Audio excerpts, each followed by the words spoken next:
नमस्कार दोस्तों, आज की कहानी पति पत्नी के रिश्ते से जुड़ी हुई एक इमोशनल स्टोरी है। 7 साल पहले पवन माता पिता की उसकी मर्जी जाने बगैर सुनीता से ही उसकी शादी तय कर देते हैं उसके माता पिता। पर उसकी ज़िंदगी में कोई ऐसा नहीं था जिसकी वजह से वो माता पिता द्वारा थोपी गई उस शादी से इनकार करने की हिम्मत जुटा पाए। MBA होते हुए भी उसे सरकारी बैंक में क्लर्क की नौकरी ले रखी थी, इसलिए BA पास घर के कामकाज में दक्ष सुनीता माता पिता को पवन के लिए सर्वोत्तम लगी। हालांकि वो पढ़ने में होशियार थी, लेकिन ज़्यादा पढ़ाने लिखाने की ज़रूरत किसी ने समझी ही नहीं। शादी के 2 साल तो ठीक ठाक निकल गए, लेकिन इस बीच पवन को एक मल्टीनेशनल कंपनी में नौकरी मिल गई। बैंक के सरकारी माहौल से MNC के कॉरपोरेट संस्कृति में ढलने की कोशिश में पवन धीरे धीरे अपनी पत्नी में खामियां तलाशने लगा। वह बार बार अपनी पत्नी की तुलना कॉरपोरेट सेक्टर में काम करने वाली आधुनिक सहकर्मी महिलाओं से करने लगा। उसे सुनीता के सिवाय खामियों के कुछ नजर नहीं आने लगा। इसी बीच उसकी अपनी एक महिला सहकर्मी रितिका से गहरी दोस्ती हो गई। दोनों एक ही डिपार्टमेंट में थे, इसलिए ट्रेनिंग, मीटिंग, कॉन्फ्रेंस या किसी भी बहाने से बार बार उनका मिलना ही होता था। आधुनिक परिवेश में बली भरी रितिका के सामने एक छोटे से कस्बे की सुनीता पवन की आग की किरकिरी बन गई थी। घर आते ही पवन का मिजाज चिड़चिड़ा हो जाता था। क्रोध तो आता था कि क्यों उसने बगैर सोचे समझे एक गंवार लड़की से शादी कर ली। उसे सुनीता की हर चीज में नुस्ख नजर आता है। यदि सुनीता कभी उसे फोन मिला देती तो वो उस पर चिल्लाने लगता, तुम्हें 1000 बार समझाया मुझे यहाँ फोन मत किया करो, काम करता हूँ ऑफिस में, कोई आराम नहीं कर रहा हूँ यहाँ, खैर तुम क्या समझोगी, और फोन पटक देता। बेचारी सुनीता अपनी पति की करवाहट को चुपचाप पी जाती। वह अपनी किस्मत को ही कोसती रहती। उसे लगता कि वो पवन के लायक ही नहीं है।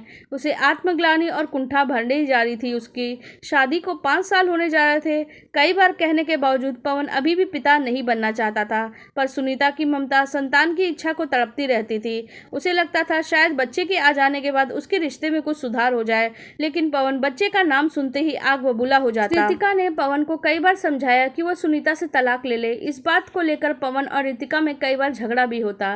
कई बार पवन ने सुनीता को तलाक देने का मन भी बनाया, लेकिन फिर अपनी माता पिता की नाराजगी और सामाजिक मर्यादाओं के कारण हिम्मत नहीं जुटा पाया। इसी बीच सुनीता अपने मायके चली गई। उसे लगा यदि पवन को उसकी याद आएगी तो वह उसे लेने आएगा, वरना क्या फर्क पड़ता है कि वह ससुराल में रहे या मायके में। उसे रितिका के बारे में कुछ भी पता नहीं था, इसलिए उम्मीद की एक डोर बंधी हुई थी। फिर सुनीता के माता पिता भी बेटी की लगभग बिखर चुकी शादी की चिंता में घुलते जा रहे थे। पवन के माता पिता ने सुनीता के मायके जाने की बात उसे बताई, लेकिन उसे इस बात का कोई फर्क ही नहीं पड़ता था, बल्कि हर समय मन में होने वाली यह ग्लानि भी मिट गई कि सुनीता वहां उसके माता पिता की सेवा कर रही है और वह है कि रितिका के साथ अपनी जिंदगी में आगे निकल रहा है। उसने अपने माता पिता को बता दिया कि वह सुनीता के साथ खुश नहीं है और इस शादी में आगे नहीं बढ़ना चाहता। पवन ने तलाक के कागज सुनीता के घर भिजवा दिए, लेकिन महीनों गुजर गए, वहां से कोई जवाब नहीं आया। इसी बीच रितिका के परिवार से उसकी तरफ से शादी करने के लिए दबाव बढ़ने लगा। वह 30 की हो चुकी थी और अब अधिक दिनों के लिए पवन के तलाक का इंतजार वो नहीं कर सकती थी। अनंत रितिका माता पिता और परिजनों का मन रखने के लिए विवाह प्रस्तावों को गंभीरता से लेने लगी और पवन से दूरी बढ़ाने लगी। नियति को भी शायद यही मंजूर था, क्योंकि पवन को 1 साल के लिए किसी काम के सिलसिले में नीदरलैंड भेज दिया गया। महत्वाकांक्षी पवन इस अवसर को गंवाना नहीं चाहता था, इसलिए तलाक और रितिका से बढ़ती दूरी को भूलकर वो अपने प्रोजेक्ट में लग गया। एयरपोर्ट पर रितिका से विदा लेते हुए उसे पता नहीं था कि आखिरी बार उससे मिल रहा है। वो सोच रहा था इतना गहरा रिश्ता यूं तो नहीं टूट सकता, लेकिन पवन के जाने के कुछ ही महीनों बाद रितिका ने कंपनी छोड़ दी और माँ बाप के कहने पे एक NRI लड़के से शादी कर ली। रितिका की शादी के बारे में जब पवन को पता चला तो वो पूरी तरह से टूट गया। नीदरलैंड में प्रोजेक्ट को अधूरा छोड़ के भारत लौट आया। कंपनी की तरफ से जो उसे कई नोटिस दिए गए, लेकिन मायूसी और हताशा में डूबा हुआ पवन टूट चुका था। उसे कंपनी की तरफ से बर्खास्त कर दिया गया। अब वो हर महीने में हार चुका था। रह रह कर उसे सुनीता के साथ किया गया तिरस्कार भरा व्यवहार याद आता। रितिका उसका इंतजार भी नहीं कर पाई। थोड़ी सी दूरी से ही रिश्ता खत्म हो गया। उसे लगता कि रितिका ने उसके साथ जो किया है वो सुनीता के साथ किए गए अन्याय की सजा है। वक्त की इस चोट से उबरने के लिए पवन ने फिर से काम तलाशना शुरू किया। कंपनी से निकाले गए कर्मचारी को कोई भी कंपनी अच्छा पैकेज देने को तैयार नहीं थी। अनंतः उसे काफ़ी कम पैकेज पे एक सरकारी कंपनी में कॉन्ट्रैक्ट पे नौकरी मिली। पवन अब जीवन में अकेलेपन से हताश होकर स्वयं को काम में झोंकता चला गया। वह स्वयं को एक पल के लिए भी मुक्त नहीं रखना चाहता था। उसने वापस एक अच्छा मुकाम पा लिया। और लेकिन जरा सा भी वो फ्री होता तो उसकी आत्मा उससे सवाल जवाब करने लगती। बेचैनी, तड़प और जुनून की हद तक काम में व्यस्त रहने वाले पवन में अनंतः इस कैद से मुक्ति पाने की ख्वाहिश जगी। उसने निर्णय किया कि वह सुनीता से मिलकर उससे माफ़ी मांगेगा। यही उसका छोटा सा निर्णय था, जो छोटा होते हुए भी एक साधारण भारतीय पुरुष के दंभ और अहम के कारण बहुत बड़ा हो जाता है। उसके अंदर के पति और पुरुष के अहंकार को एक बिखरते हुए इंसान की आत्मा ने शांत किया था। वह अपनी सारी गलतियों के लिए सुनीता से माफ़ी मांगना चाहता था। आज ऐसा लग रहा था मानो कई तूफान अचानक से शांत हो गए हों, जैसे नदी चट्टानों से टकरा टकरा कर अब निश्चिल हो गई थी। इससे पहले कि उसके भीतर का पुरुष दोबारा जाग जाए, वो रवाना हो गया अपनी जीवन संगिनी से माफ़ी मांगने के लिए। उसने निर्णय लिया कि सुनीता के जीवन को वो खुशियों से भर देगा। उसके आंगन में भी बच्चों की किलकारियाँ गूंजेंगी, उसका जीवन भी परिपूर्ण होगा। आज उसे परिवार और उसकी अहमियत का आभास हुआ था। उतने सालों में अपराध बोध, विरक्ति और निराशा से मुक्ति पाने का एहसास ने उसे रोम रोम में नया जीवन भर दिया था। इसी उत्साह में जब वह सुनीता के घर पहुंचा तो वहां त्योहार सा माहौल था। उसे लगा शायद सुनीता के घर वालों को उसके आने की खबर मिल गई है और अपनी बेटी के घर दोबारा बसने की खुशी में इतनी साज सज्जा, बैंड बाजे इत्यादि रखे गए हैं। तभी उसे सुनीता के चाचा दिखाई दिए। चाचा जी, सुनीता कहाँ है? सुनीता बेटी तो दिल्ली में है, कलेक्टर बनी है हमारी सुनीता। आज ही यूपीएससी का रिजल्ट आया है। हमारे कस्बे की पहली लड़की है जो इतने बड़े ओहदे पे पहुंची है, इसीलिए जश्न हो रहा है।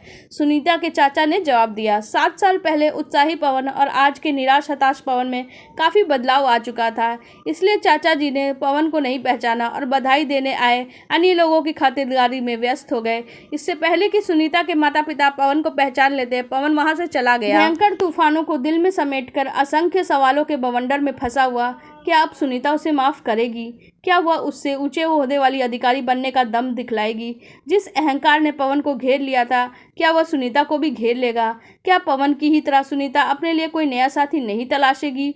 वगैरह वगैरह। उसकी धड़कनें रेल के इंजन की तरह धू धू कर रही थी। ऐसा लग रहा था मानो सारे शरीर में तेज बुखार ने जकड़ लिया हो। अपनी पत्नी की इतनी बड़ी कामयाबी पर खुश होने के बजाय वो निराश हताश हो गया था।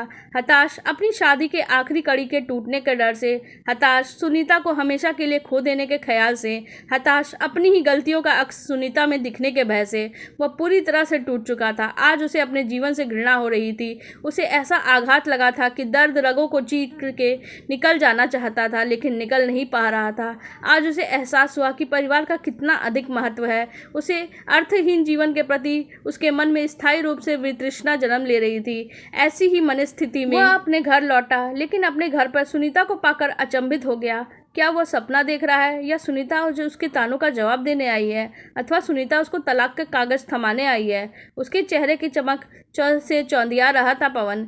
जिस सुनीता से वो मिलने समस्तीपुर गया था, वह स्वयं दिल्ली उससे मिलने आ गई है। उसे तो खुश होना चाहिए, पर अंदर का पुरुष एक स्त्री के हाथों मिलने वाले अपमान की कल्पना मात्र से भी भयाक्रांत था।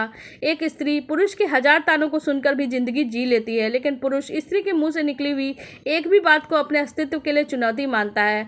पवन इसी भय से कांप रहा था। मेरा आईएएस में चयन हो गया है। अब तो आपको नहीं लगेगा कि मैं आपके लायक नहीं हूँ। स्वयं को आपके काबिल बनाने के लिए मैंने फिर से पढ़ाई शुरू की, दिल्ली जाके कोचिंग ली और अंत में आईएएस बनने में कामयाब हो गई। यदि आपकी प्रेरणा होना होती तो ये कभी संभव नहीं होता। मुझे माफ़ कीजिएगा। आपके भेजे हुए तलाक के कागज़ माँ बाबा ने मुझे कभी दिखाई नहीं। उनको डर था कहीं मैं टूट ना जाऊँ। आपके लायक बनने के लिए जो पढ़ाई करने का फैसला मैंने लिया था वो बदल ना दूँ, अन्यथा मैं आपको इस बंधन से मुक्त कर देती। आज मेरा रिजल्ट आने पर ही माँ ने गर्वान्वित होकर सच बता दिया और कहा कि अब मैं चाहूँ तो आपको तलाक दे दूँ। मैंने माँ जी से आपका पता पूछा और सीधे यहाँ चली आऊँ। लेकिन सच कहूँ तो अब हमारी शादी को मैं एक और मौका देना चाहती हूँ। मैं आपको बहुत प्यार करती हूँ। पवन को अपने कानों पे यकीन तक नहीं हुआ, पर सुनीता तो हमेशा से ही परिवार को सबसे ऊपर मानने वाली लड़की थी। उसके लिए तो प्यार करने वाला पति और बच्चे ही संसार की सबसे बड़ी उपलब्धि थी। आज समाज में एक ऊंचे ओहदे पे पहुंचने और आर्थिक रूप से सबल होने के बाद भी वह इसलिए पवन के पास आई थी क्योंकि वो अपनी शादी बचाना चाहती थी। एक बात पवन निश्चित रूप से जानता है कि सुनीता इस चाहत में कोई स्वार्थ नहीं रखती। यदि अपने परिवार को बचाने के लिए वह इतनी कठिन परीक्षा की तैयारी कर सकती है, तो क्या पवन अपनी संगनी से माफ़ी मारकर अपनी नादानियों और बेवकूफ़ियों से उत्पन्न हुई गलानी से मुक्ति नहीं पा सकता। उसे एहसास हुआ कि अब तक सुनीता को बदलने की ख्वाहिश रखने वाले पवन को स्वयं बदलने की ज़रूरत थी।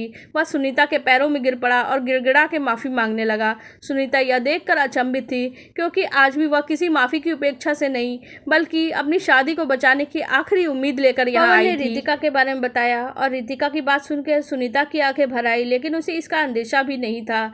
उसे इस सहारे की उपेक्षा थी। पवन नहीं करता। सुनीता से माफ़ी मांगकर पवन के तन मन का बोझ हल्का होने लगा। उसे लगा वो भार से मुक्त हो गया है। सुनीता कुछ नहीं बोली, शांत निर्विकार भाव से चुपचाप सुनती रही। पवन अपनी सारी ग्लानि, सारी कुंठा बता रहा था, उड़ेल रहा था। सुनीता नीलकंठ के भांति उस विषैले भावों को पी रही थी, ताकि ये जहर भविष्य में उसके परिवार को नुकसान ना पहुंचा सके। आज पवन ये समझ चुका था कि पति पत्नी के बीच का तालमेल उनके ओहदे, आर्थिक और सामाजिक स्थिति से नहीं, बल्कि एक दूसरे के लिए विश्वास, प्रेम और इस रिश्ते से उत्पन्न समर्पण से उत्पन्न होता है, जिससे कोई भी एक दूसरे से छोटा बड़ा नहीं होता है। बहुत से लोग कहेंगे सुनीता को भी दूसरी शादी कर लेनी चाहिए थी, पवन को माफ नहीं करना चाहिए था। जी, ये भी हो सकता था, पर कहानी में एक पत्नी के प्यार की जीत बताई गई है, एक पति का पश्चाताप बताया है और अनंत सुखद अंत की कहानी है ये। आपको हमारी ये कहानी कैसी लगी? आप लाइक जरूर करिएगा और कमेंट करके जरूर बताइएगा। साथ ही हमारे चैनल को सब्सक्राइब कर लीजिएगा।